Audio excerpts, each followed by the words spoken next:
Hello, welcome to my very first attempt at making homemade peanut butter. I had dreamt of this recipe, like I couldn't wait to spread it on my bread. But let's just say it didn't go as planned. So watch me as I try to blend, grind, and hope for the best, only to end up with a mess. And the lesson, well, it's all part of the journey. I kind of suspected it though. So today, as I said earlier, I'll be making homemade peanut butter, and I'll just be taking you through the process, what went wrong and what I could have done better. I got my peanut already from the market, about 4 cups in this video, and I'm going ahead to pick it and clean it. It's very important to clean it because it comes from the market very dirty. So I'm going to pick it one by one. This took a lot of time, and honestly, this recipe is a labor of love. The picking to the peeling, it's a labor of love. So I was really disappointed how it turned out. But let's just let's just go. You never know. If the thing that I did wrong, if you try to do it right, it will just come out as fine.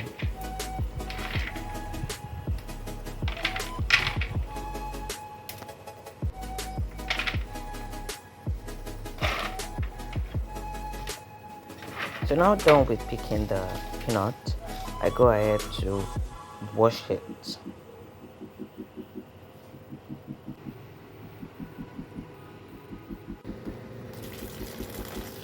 I wash this about 3, 4 times. The water runs clear, and you're sure that there's no more dirt in it.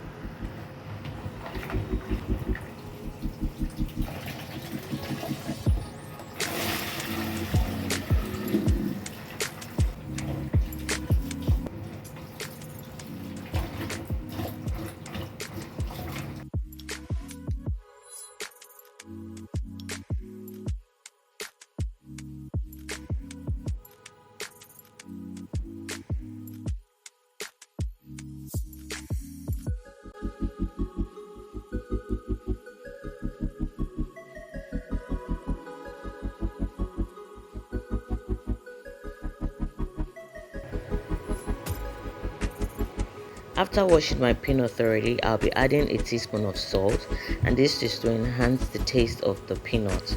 You really like it when you're done roasting it. So you can do this, it's optional, you don't have to add salt, but I did this just to give it a good and nice taste. Now I'll be shaking it very well to make sure that the salt spreads evenly in the peanut.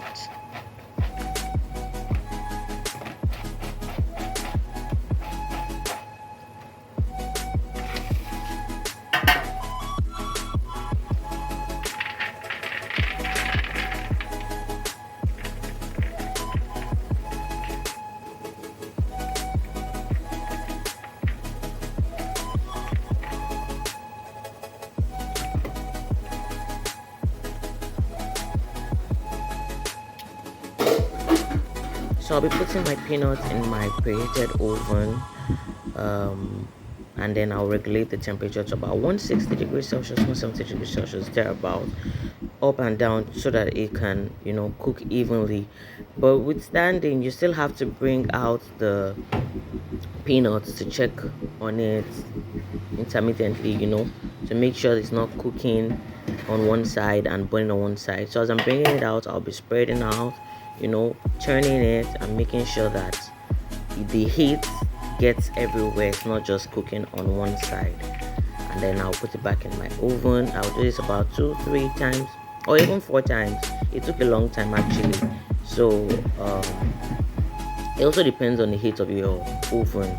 You just keep doing this and till the peanut is ready, dry and crunchy. You know how granules now, how it tastes crunchy. That granite you use for gari, exactly, that's the texture you're going for. Dry and ready to eat. I'm done here. Yeah, my peanut is ready, well cooked and roasted, ready to be peeled, and that's what I'm doing here. As you can see, honestly, this is another labor of love, peeling peanuts. Oh no, it is. So you can do it any way that works for you. You can do it one by one, or you can go ahead and put it in a napkin and squish about. just for the peel. The goal is that the peels come off the peanut, and you'll be seeing the result of what I did shortly.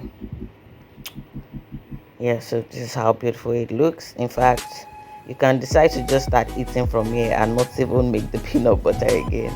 Is that tempting? So after this, I'll go ahead to blend it.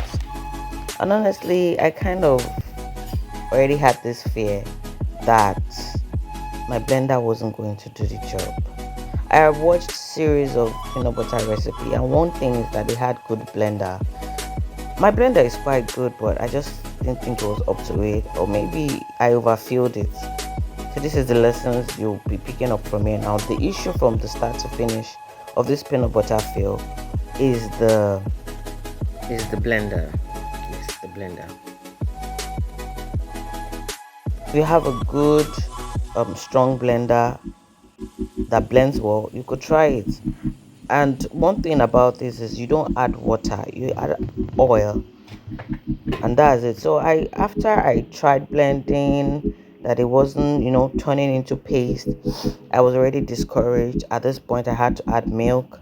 Normally you add oil. That was the only thing you were supposed to add. um 1 tablespoon of oil, but I just got tempted. I'm like, a science textbook once recommended to me that you could add milk to your peanut butter, and I tried it.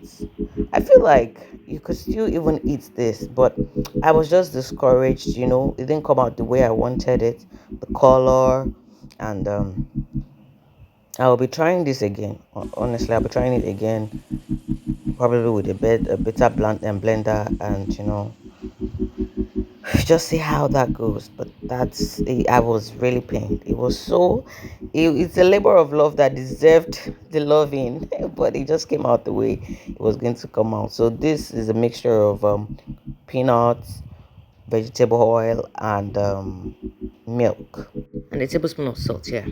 So this is it, and I really wasn't impressed with the result. They say failure is a stepping stone to success. I'm going to need to try this over and over again. If you like watching me fail in this recipe, please go ahead and hit the like button. And if you've ever had a kitchen fail, you can drop a comment below. Let's support each other. Thank you so much for the support so far. See you next time. Bye.